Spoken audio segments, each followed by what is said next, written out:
नमस्कार, स्वागत है आपका जनगण मन 24/7 में जो मेरा यूट्यूब चैनल है। आप लगातार इस चैनल को देख रहे हैं और मेरा मनोबल इससे काफ़ी बढ़ रहा है क्योंकि आप लगातार इसको एंगेज कर रहे हैं और आपसे यही गुज़ारिश है कि इस चैनल को सब्सक्राइब करें और मेरे साथ जुड़ें क्योंकि मैं उस हर खबर को आपको बताने की कोशिश करूँगी और खबर के पीछे की कहानी लाने की कोशिश करूँगी, जो ज़्यादातर कन्वेंशनल और लेगेसी मीडिया पर आपको नहीं मिलेंगी। आज बात करते हैं बहराइच के दंगों की, जहां पर बीजेपी का जो पूरा गेम प्लान था वो फेल होता हुआ नजर आ रहा है। बीजेपी को लगा कि वो अपना कम्युनल कार्ड खेलेगी और जहां 9 सीटें जो विधानसभा क्षेत्रों की है, जहां पर उपचुनाव होने हैं, वहां पर वो कम्युनल कार्ड खेल कर और चुनाव जीत जाएगी। अब बहराइच के अपने ही विधायक ने, मैं उन्हीं की बात बता रही हूँ, कि बीजेपी का वहां पर हर कार्ड कैसे फेल हो रहा है। पहले आपने देखा था कि वहां पर एनकाउंटर करने की कोशिश की गई। राम गोपाल मिश्रा की पोस्टमार्टम रिपोर्ट के बारे में गलत तथ्यों को छापा गया और उसके बाद फिर उसको गोदी मीडिया ने खूब जमकर दिखाया। वो कार्ड भी फेल हुआ। और अब बीजेपी के अपने ही विधायक सुरेश्वर सिंह ने अपनी ही पार्टी के नेताओं के खिलाफ गंभीर आरोप लगा दिए हैं और इतना ही नहीं, एफआईआर भी दर्ज करा दी है।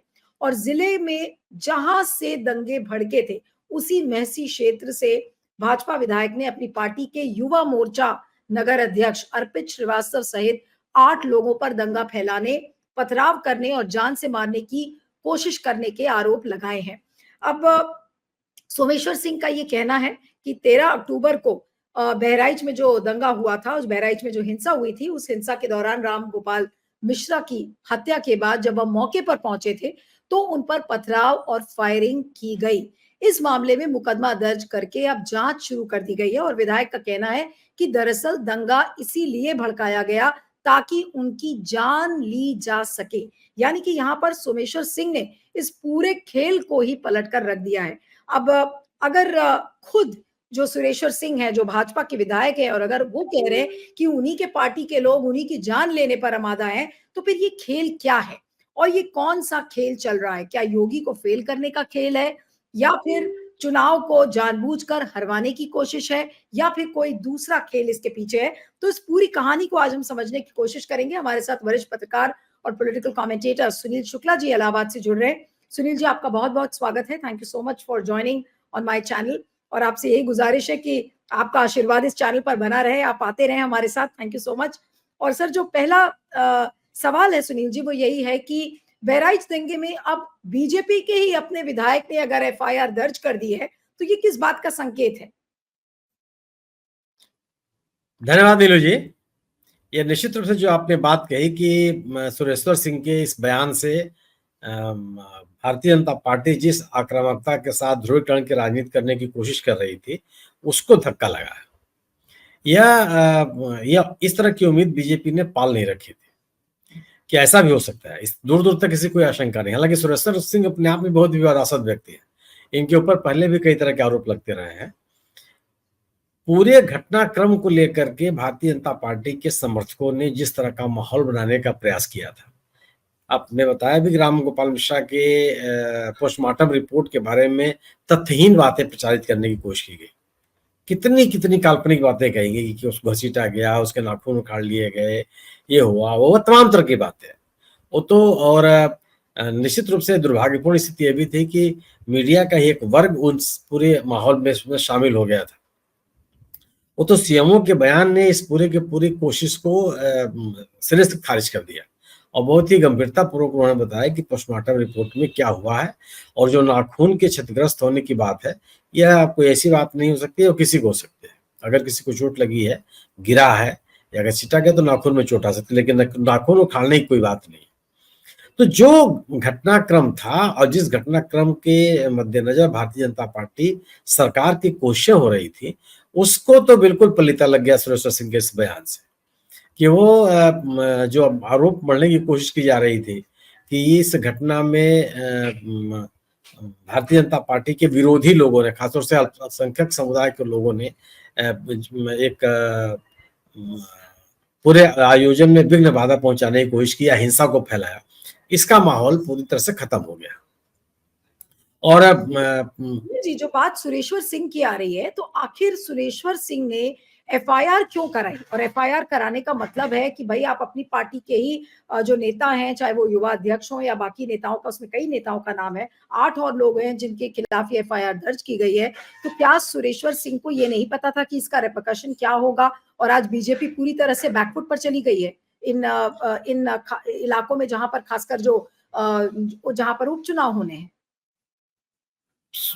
सुरेश्वर सिंह वहां के स्थानीय विधायक है, उनको अपनी कंस्टिट्यूंसी की चिंता है। उनको ये अंदाजा होगा कि इस तरह के माहौल से उनको कितना नुकसान हो सकता है, कितना फायदा हो सकता है। सुरेश्वर सिंह भारतीय जनता पार्टी के लहद में राजनीति करने वालों में से नहीं रहे हैं, पहले उस इलाके में उनका असर रहा है। तो अपनी कंस्टिट्यूंसी को बचाए रखने के लिए, अपने लोगों को, अपने समर्थकों को अपने साथ जोड़े रखने के लिए सुरेश्वर सिंह ने इस तरह का बयान दिया। सुरेश्वर सिंह कोई योगी आदित्यनाथ के खिलाफ नहीं चले जाएंगे। योगी आदित्यनाथ से मोर्चा लेने की स्थिति उनकी नहीं हो सकती, लेकिन कोई भी स्थानीय नेता होगा वो कम से कम अपनी कंस्टिट्यूंसी को तो बचाने का प्रयास करेगा ही करेगा। ये भी संभव है कि अगर कल भारतीय जनता पार्टी उनको टिकट न दे और वो अगर किसी और पार्टी में स्विच करने की कोशिश करें, समाजवादी पार्टी में या बहुजन समाज पार्टी में या कांग्रेस के माध्यम से कहीं चुनाव लड़ने का प्रयास करें वो, तो एक उनके समर्थकों का आधार तो तैयार रहे।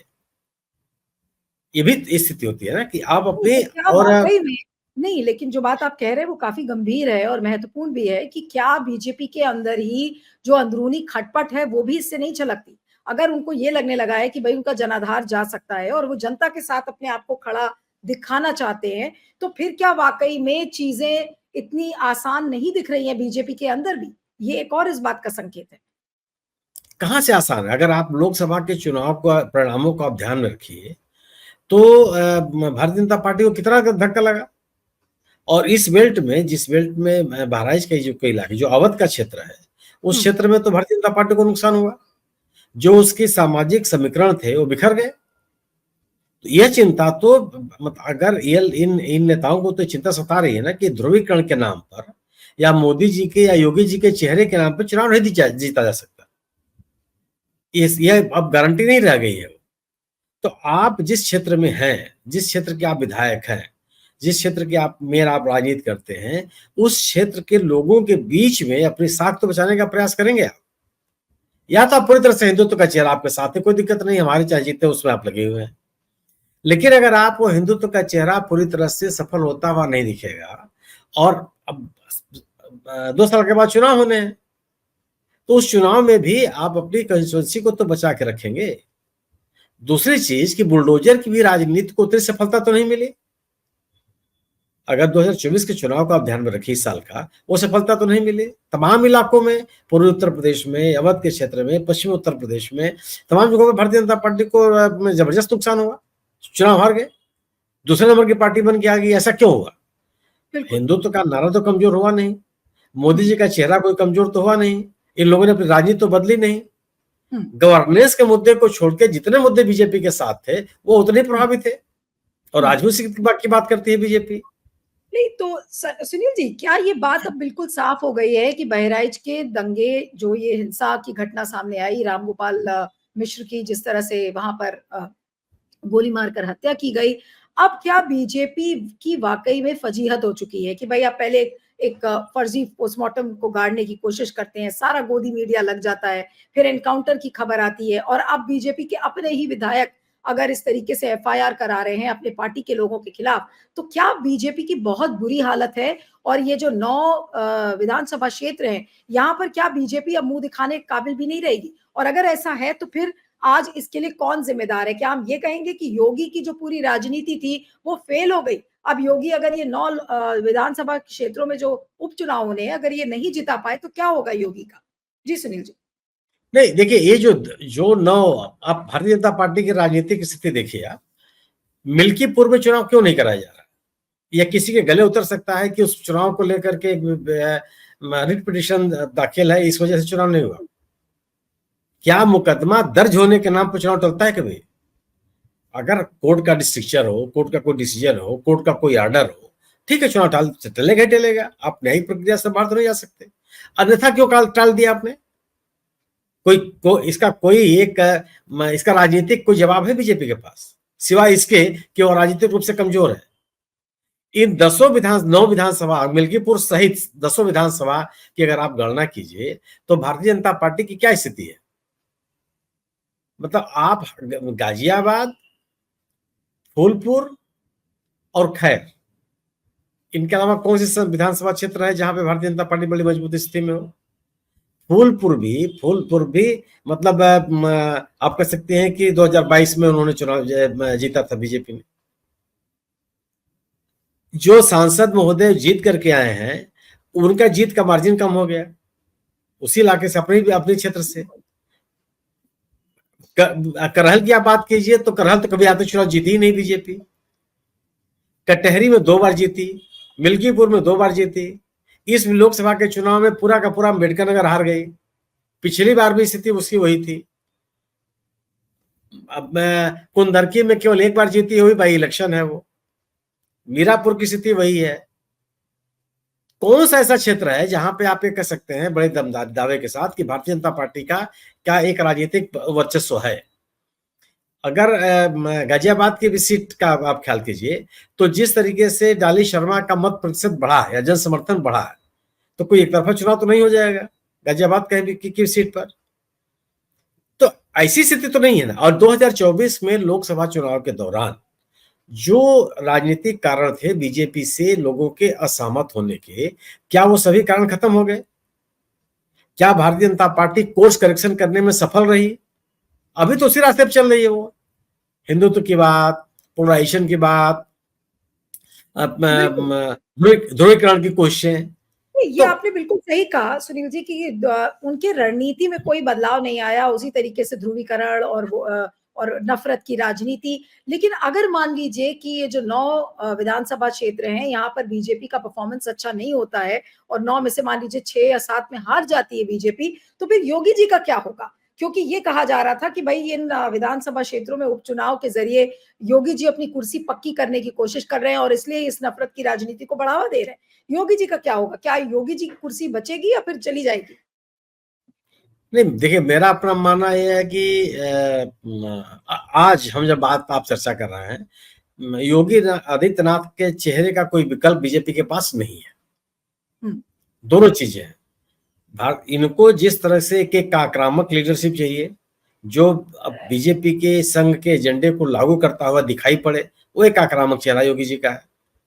बीजेपी का एक हिंदुत्व का चेहरा चाहिए जो योगी जी का है।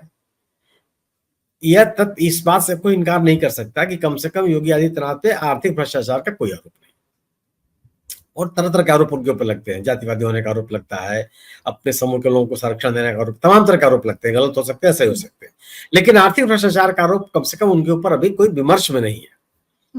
तो अगर भारतीय जनता पार्टी क्या हिंदुत्व के एजेंडे से अलग हटने की कोशिश कर रही है? संभव नहीं है। लोकसभा के चुनाव में भी योगी आदित्यनाथ ने न सही पूरे राज्य में, कम से कम जिस इलाके से आते हैं उस इलाके में अपने राजनीतिक प्रभाव का पूरी तरह से उन्होंने अपनी पकड़ को जाहिर कर दिया। गोरखपुर की सीट जीत गई, देवरिया की सीट जीत गई, महाराजगंज की सीट जीत गई, बांसगांव की सीट जीती, डुमरियागंज की सीट जीत ली, देवरिया की सीट, मतलब आसपास के जो क्षेत्र थे जो गोरखपुर से लगे हुए, अधिकांश जगहों पर बीजेपी ने जीत दर्ज किया। अगर आप बात करेंगे और जो इनके पैरेलल नेता हैं, आप उप मुख्यमंत्री केशव प्रसाद मौर्य जी की सीट देख लीजिए। अपने गृहनगर का चुनाव हार गया वो कौशाम्बी जिले का। पड़ोस का जिला इलाहाबाद है, वो सीट हार गया। दूसरा पड़ोसी जिला फैजाबाद फतेहपुर है, वो हार गए। प्रतापगढ़ आपका जिला है, वो हार गए। उस बगल का सीट रावर्सगंज है, वहां की आपकी स्थिति हार के में। तो कोई ऐसा क्षेत्र तो नहीं है ना। आप इसी तरह से ब्रजेश पाठक की स्थिति देख लीजिए। अवध की स्थिति क्या है? किसी तरह से राजनाथ सिंह जीत पाए लखनऊ में। दूसरी सीट मोहनलालगंज की थी, वो हार गए। सीतापुर की सीट हार गए। तो आसपास में कौन सा ऐसा, आप इनका स्थिति देख लीजिए, जो प्रदेश अध्यक्ष जी हैं स्वतंत्र देव सिंह जी, अरे इनका भूपेंद्र चौधरी सिंह, उनकी स्थिति देख लीजिए। उनका अगले जनपद के चुनाव हार गई बीजेपी। पश्चिमी उत्तर प्रदेश में क्या स्थिति रही? कोई जाट नेता चुनाव नहीं जीत पाया। कौन सा ऐसा नेता है जो लोकप्रियता के मामले में एक क्रेडिबल लीडर के रूप में, हिंदुत्व के चेहरे के रूप में बीजेपी के पास है उत्तर प्रदेश में, जो उनका विकल्प बन सकता है। और वो समय तो आज की तारीख में नहीं रह गया ना कि आप कि एक बार के एमएलए को मुख्यमंत्री बना दें, वो तो स्थिति नहीं है। नहीं, लेकिन लोकसभा सवाल के का उत्तर सुनील जी, आखिरी के 2 सवाल बस आपसे करूँगी कि अब योगी अपने आप को रेलेवेंट कैसे बनाएँगे? अगर उनका हिंदुत्व का कार्ड नहीं चल रहा है, नफ़रत की राजनीति का कार्ड भी नहीं चल रहा है, तो ऐसे में वो अपने आप को रेलेवेंट कैसे बनाएँगे और अपनी यूटिलिटी को कैसे साबित करेंगे? यह जो 10 लोग विधानसभाओं के 10 क्षेत्रों में जो विधानसभा के उपचुनाव हो रहे हैं, यहाँ भारतीय जनता पार्टी पहले से कमजोर है। इसके बिना पर कम से कम कोई ढाल माने कोई जीत जाती है तो इसकी लहर बन जाएगी। हार जाती है तो कोई मतलब ये ऐसा नहीं होगा कि भारतीय जनता पार्टी अपना गढ़ हार गई। भाई 10 में से अधिकांश क्षेत्र ऐसे हैं जहां पे भारतीय जनता पार्टी अपने 2014, 2022, 2017, 2022 या 2014 के राजनीति जब में उभार आई है तब वो जीती है। अधिकांश सीसामऊ को देख लीजिए, मझवा को देख लीजिए, फूलपुर हो, कटहरी हो, कुंदरकी हो, मीरापुर हो, खैर हो, गाजियाबाद, किसी क्षेत्र का नाम ले लीजिए, नहीं, तो इसका किस कोई मतलब क्षेत्र परंपरागत रूप से बीजेपी का क्षेत्र नहीं रहा है।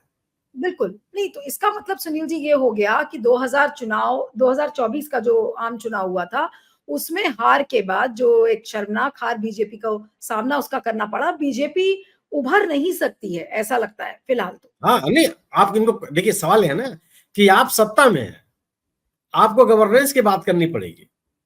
अगर आप गवर्नेंस की बात नहीं करेंगे तो लोग आपको स्वीकार नहीं करेंगे।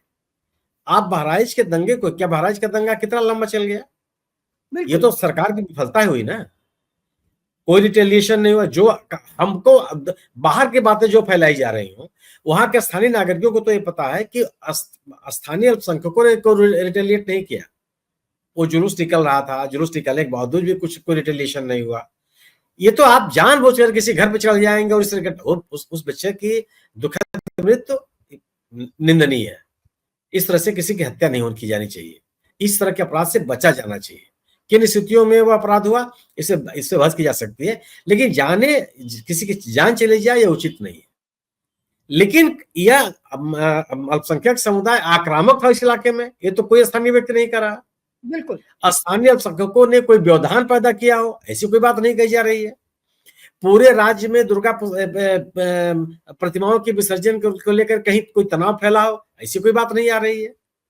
सवाल है कि दुर्गा पूजा प्रतिमाओं के विसर्जन में लाठी डंडा लेके चलने की परंपरा कब से होगी भाई? आप मुझे बताइए, कभी आपने देखा क्या?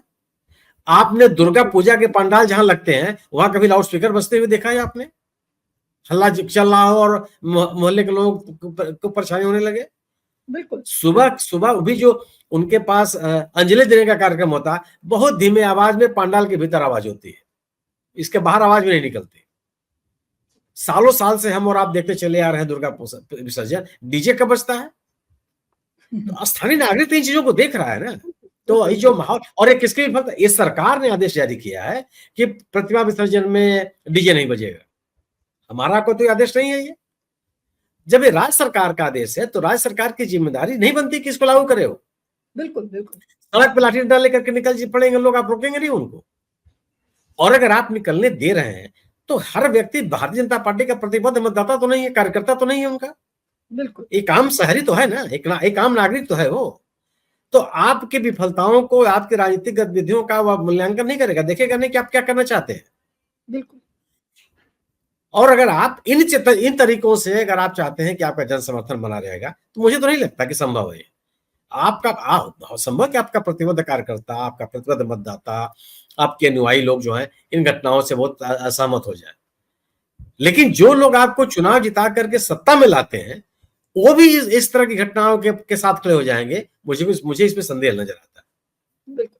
अब मेरा आखिरी सवाल है सुनील जी कि इसका मतलब ये है, और जिस तरीके की गतिविधियां आप सामने दिख रही हैं, स्थानीय लोगों को भी असलियत समझ में आ रही है, तो क्या अब योगी ब्रांड ऑफ पॉलिटिक्स और मोदी ब्रांड ऑफ पॉलिटिक्स अब यूपी में कम से कम उसके टेकर्स नहीं है? यूपी जो इन दोनों के ब्रांड ऑफ पॉलिटिक्स है, इसके बहुत ज्यादा लोग इसको अब अपनाने की कोशिश नहीं करेंगे, बल्कि रिजेक्ट करते हुए ज्यादा नजर आ रहे हैं। बिल्कुल नहीं होंगे। योगी जी एक बहुत ही लोकप्रिय मुख्यमंत्री हो सकते थे, लेकिन ये बुलडोजर पे सवार हो गए। बुलडोजर की सवारी किसको अच्छी लगती है? एक लोकप्रिय नेता रहे हैं, 5 बार का कोई एमपी सामान्य व्यक्ति नहीं होता, मैं निजी तौर पे कहता हूं। आप यूं ही नहीं चुनाव जीत सकते हैं, वो भी तब जब कोई बीजेपी की लहर नहीं चल रही थी, उस समय भी आप चुनाव जीत करके आए। आपको मुख्यमंत्री का पद मिला, आपके ऊपर कोई आर्थिक भ्रष्टाचार का आरोप भी नहीं लगा, तो एक प्रभावी प्रशासक आप हो सकते थे। आप याद कीजिए कल्याण सिंह जी का पहला दौर, जब पहली बार चीफ मिनिस्टर बने, बहुत लोकप्रिय मुख्यमंत्री हुए वो, आज भी लोग उनको याद करते हैं। गवर्नेंस का एजेंडा चला करके योगी आदित्यनाथ इस देश में एक बड़ी लकीर खींच सकते थे, लेकिन वो खींचते हुए नजर नहीं आए। हिंदुत्व का एजेंडा, बुलडोजर की सवारी, दल समूह विशेष के लोगों को टारगेट करना, जन कल्याण के कार्यक्रमों के तुलना में ध्रुवीकरण की कोशिश करना, यह आपको लोकप्रिय नहीं बनाती है। हो सकता है कि समय विशेष में आपको एक राजनीतिक एक माहौल हो, उसका राजनीतिक लाभ आपको मिल जाए, लेकिन आपसे असहमत व्यक्ति भी आपके खेमे में चला हुए, ऐसा नहीं संभव है। बड़े पैमाने पर समाज रूल ऑफ लॉ को पसंद करता है, वो चाहता है कि उसके कानून का राज हो, वो चाहता है कि कल्याण लोगों की को ध्यान में रख करके नीतियां बने, कार्यक्रम बने, गवर्नेंस बेहतर हो। क्या नजर आता है? क्या उत्तर प्रदेश में कहा जा सकता है कि बेहतर गवर्नेंस है? और योगी आदित्यनाथ कर सकते थे इस काम को, मैं इस बात को कह सकता हूं, लेकिन वो करते हुए नजर, एक अच्छा खासा उनके पास मौका था और अपनी पार्टी के लिए बड़ा भारी काम कर सकते थे। नहीं, ये बिल्कुल आपने सही कहा कि एक अच्छी लेगेसी वो छोड़ सकते थे योगी आदित्यनाथ, लेकिन वो नहीं कर पाए और इसीलिए अब उनकी जो गिनती है वो विफल मुख्यमंत्रियों में गिनी जाएगी। और जो बात अभी हम लोग इतनी देर से कर रहे थे कि जो कोई भी कार्ड बीजेपी का उत्तर प्रदेश में चलता हुआ नजर नहीं आ रहा है। नफरत की राजनीति फेल हो रही है, बुलडोजर की राजनीति फेल है, एनकाउंटर के जरिए किस तरीके से आप खास समुदाय के लोगों को टारगेट करते हैं वो भी फेल होती हुई नजर आ रही है। तो कम से कम यूपी के लिए तो बीजेपी अपनी रणनीति बदल ले। जो अपनी छाती ठोक ठोक के ये लोग कहते हैं कि भाई हम हमारे तो पार्टी के अंदर एक ऐसे चाणक्य हैं कि वो किसी भी राज्य के लिए कैसी भी रणनीति बना लेते हैं, तो आज यूपी के हाथों से बीजेपी क्यों खिसकती हुई नजर आ रही है, ये गंभीर सवाल है। आपका बहुत बहुत शुक्रिया Sunil ji, thank you so much for joining. Thank you.